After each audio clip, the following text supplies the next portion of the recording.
जय माँ लक्ष्मी। आप सभी को दीपावली की ढेरों शुभकामनाएं। माँ लक्ष्मी सदैव आपके घरों में वास करें और आपकी सभी मनोकामनाएं पूर्ण करें। दीपावली के दिन माता लक्ष्मी, भगवान गणेश और माँ सरस्वती की विधि विधान से पूजा की जाती है।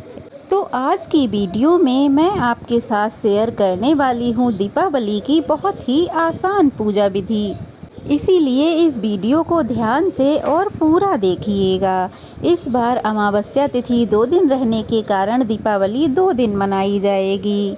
कुछ लोग दीपावली का पर्व 31 अक्टूबर को मना रहे हैं तो कुछ लोग 1 नवंबर को भी मनाएंगे।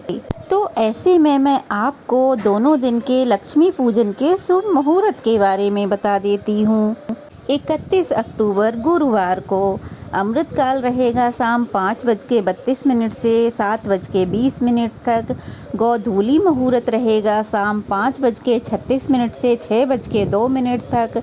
स्थिर लग्न मुहूर्त रहेगा शाम को 7:09 से 9:05 तक। वृषभ लगन रहेगा शाम 6:21 से रात के 8:20 तक। निशिता काल मुहूर्त रहेगा रात 11:39 से 12:31 तक।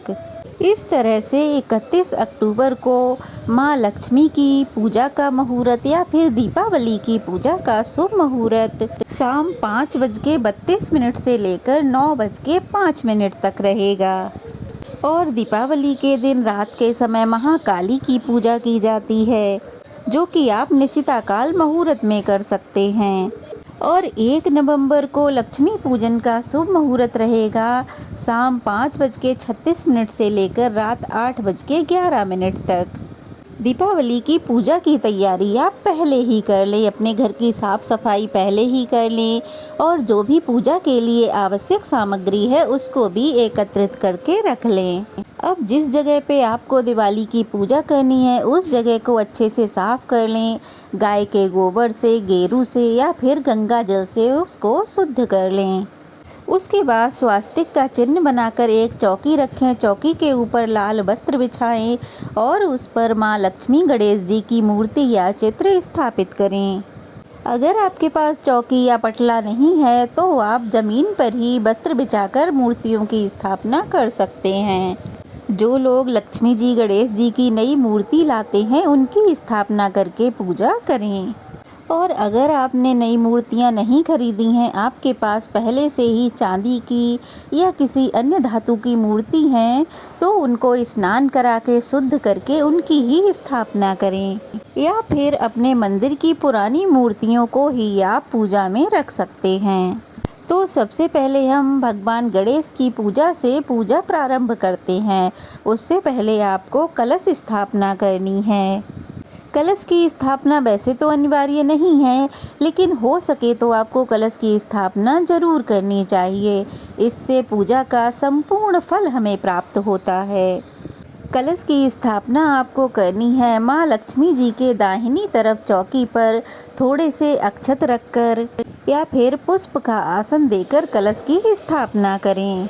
कलश के कंठ पर मौली बांधें, स्वास्तिक का चिन्ह बनाएं, तिलक लगाएं, फिर कलश में जल भरकर उसमें 1 हल्दी की गांठ, 1 का सिक्का, कमलगट्टा, 1 कौड़ी और थोड़े से अक्षत और इत्र डालकर रखें। उसके ऊपर आम या अशोक के या फिर पान के 5 पत्ते रखें। फिर उसके ऊपर आपको पानी वाला जटा वाला नारियल रखना है। अगर आपको नारियल ना मिले तो आप उसके ऊपर दीप जलाकर भी रख सकते हैं, जिसे हम दीप कलश कहते हैं। फिर आप एक दीपक जलाएं और माता की मूर्ति के सामने रखें। दीपक को डायरेक्ट चौकी पर ना रखें, उसको फूलों या अक्षत का आसन देकर उस पर ही रखें। फिर आपको हाथ में अक्षत, जल और थोड़े से पुष्प लेकर संकल्प लेना है। अपना नाम, अपना कुल, अपना गोत्र और अपना स्थान जहाँ पर भी आप रहते हों वहाँ का नाम लेकर आपको माता लक्ष्मी से, गणेश जी से, अपने आराध्य देवी देवताओं से, कुल देवता से, सबसे अपने द्वारा की जाने वाली पूजा को स्वीकार करने की प्रार्थना करनी है। संकल्पित जल को धरती या चौकी पर ही आपको छोड़ देना है। अब भगवान गणेश जी से प्रारंभ करके गंगा जल का सब भगवान देवी देवताओं को स्नान भाव से छींटा देना है। उसके बाद सबको तिलक लगाना है। सभी को अक्षत और पुष्प अर्पित करेंगे। अगर आप आज के दिन के लिए नए आभूषण खरीद कर लाए हैं, उन आभूषणों को भी मंदिर में रखें। इसके बाद माता लक्ष्मी को आकर्षित करने वाली जो प्रिय सामग्री है, जैसे कि गोमती चक्र, कौड़ी, कमलगट्टे आदि को आप मंदिर में ही रखें। उन सबको गंगा जल से धोकर सब पर तिलक लगाकर माँ लक्ष्मी जी के चरणों में रखें। माँ सरस्वती जी की भी ऐसे ही विधि विधान से पूजा करेंगे। उसके बाद माता लक्ष्मी जी को और गणेश जी को सबको लाल पुष्प अर्पित करेंगे। अगर आपके पास कमल का पुष्प है तो बहुत अच्छा है, नहीं तो जो भी पुष्प आपके पास हैं वो माँ लक्ष्मी जी को, सरस्वती जी को, गणेश जी को, अन्य सभी देवी देवताओं को अर्पित करें। क्योंकि इस दिन भगवान श्री राम 14 वर्ष का वनवास काटकर अयोध्या लौटे थे, तो इस दिन आपको राम दरबार की भी पूजा करनी चाहिए। अगर आपके पास राम दरबार नहीं है तो आप मन में मंदिर का, राम दरबार का भाव करके मानसिक पूजा भी कर सकते हैं। धूप दीप जलाकर मंदिर में दक्षिणा जरूर अर्पित करें।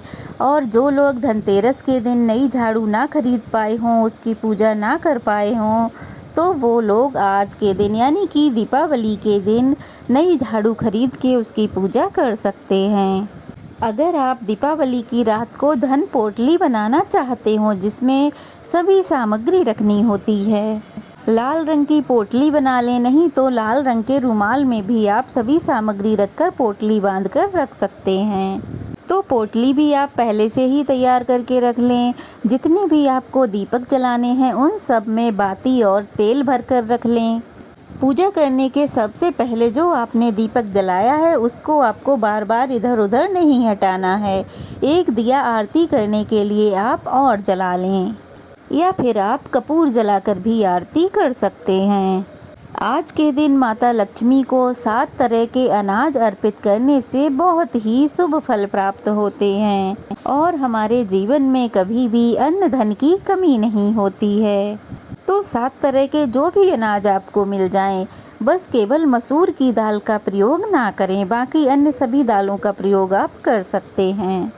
नहीं तो 7 ना मिलें तो जितने भी आपको मिल जाएं उतने ही आप माँ लक्ष्मी के चरणों में अर्पित कर सकते हैं।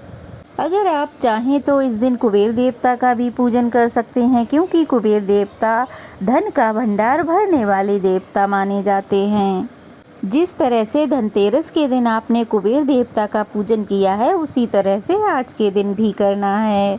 जो भी भोग पकवान दीपावली की पूजा में आपके यहाँ लगाया जाता है, उसे आप पहले से ही तैयार करके रख लें। पूजा करते समय सच्चे मन से श्री सूक्तम का, लक्ष्मी सूत्रम का या फिर कनकधारा स्तोत्रम का पाठ कर सकते हैं। अगर आप इन सभी पाठों को नहीं कर पाते या नहीं सुन पाते हैं तो ओम श्री महालक्ष्मी नमः इस मंत्र का जाप यथासंभव जितनी देर भी संभव हो आप कर सकते हैं। इसके अलावा कुछ सिद्ध मंत्र हैं जो आपको अभी स्क्रीन पर दिख रहे होंगे। इनका जाप आप कमलगट्टे की माला से 108 बार करें। नहीं तो अगर आपके पास कमलगट्टे की माला नहीं है तो हाथ में पुष्प या अक्षत लेकर आप इन मंत्रों का जाप करें। अगर आप कोई भी अन्य पाठ, कनकधारा पाठ, स्तोत्रम पाठ नहीं कर पाते हैं तो अब मैं आपको महालक्ष्मी जी के 8 स्वरूपों के नामों का जप बताऊंगी, जो कि आप स्क्रीन पर देखकर कर सकते हैं। माँ लक्ष्मी जी के पवित्र 8 नाम हैं।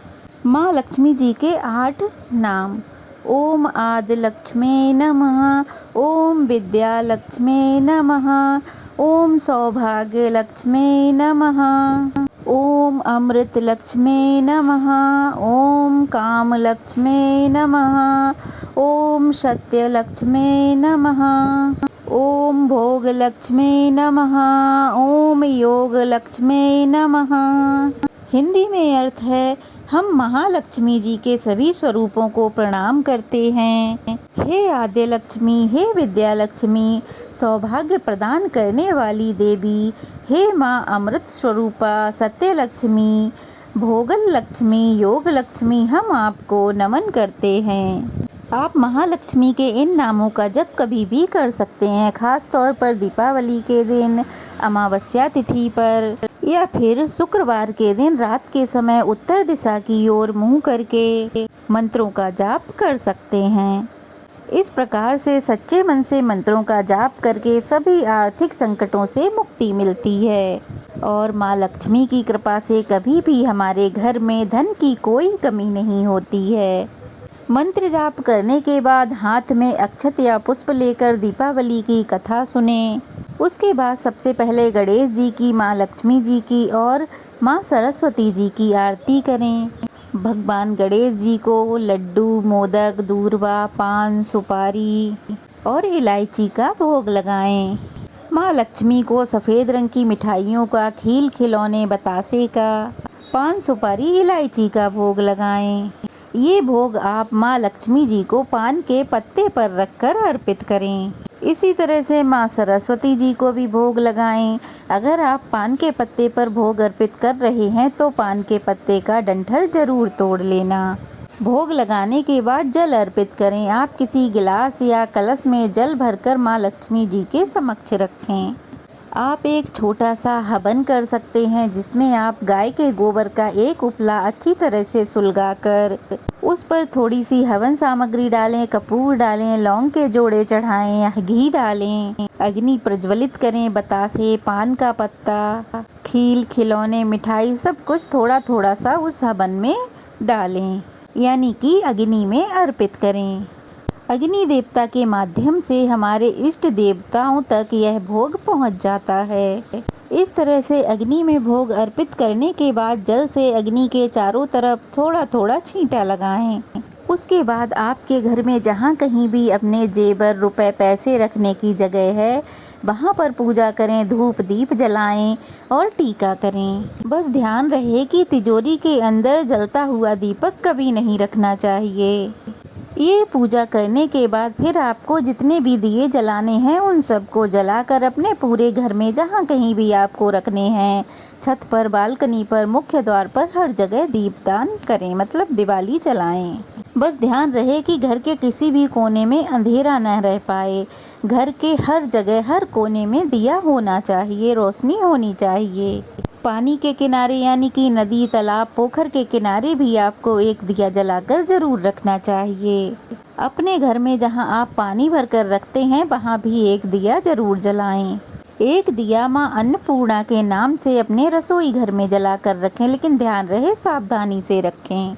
इसके बाद जो आपने पूजा की है उसमें कुछ कमी रह गई हो, कुछ कम या अधिक हो गया हो तो हाथ जोड़कर सच्चे मन से भगवान गणेश, माता लक्ष्मी जी और माँ सरस्वती जी से क्षमा याचना करें, ताकि आपके द्वारा की गई पूजा में कोई कमी रह गई हो तो उसका दोष ना लगे। इस तरह से आप पूजा करें और जो भोग आपने अर्पित किया है उसे अपने परिवारजनों में बांटें और स्वयं भी ग्रहण करें। आज के दिन अपने आसपास खासकर निर्धन लोगों को फल या मिठाई जरूर दें। साथ में दान भी दें। दान आप भूखे लोगों को भोजन करा के कर सकते हैं या फिर दिवाली में काम आने वाली कुछ वस्तुएं भी आप दान में दे सकते हैं। ये दान आप दीपावली से पहले भी कर सकते हैं ताकि निर्धन लोग आपकी सहायता से अपनी दिवाली मना सकें। तो ये थी आज की दीपावली की पूजा विधि। कैसी लगी कमेंट बॉक्स में ज़रूर बताइएगा। अच्छी लगी हो तो वीडियो को लाइक करें, ज़्यादा से ज़्यादा शेयर करें, ढेर सारा प्यार और आशीर्वाद दें और अगर नए हैं तो प्लीज़ जल्दी से चैनल को सब्सक्राइब कर लें। तो चलिए फिर मिलते हैं। आप सबकी दिवाली एक बार फिर से शुभ हो, मंगल हो। आप सभी को दीपावली की ढेर सारी शुभकामनाएं। जय माँ लक्ष्मी।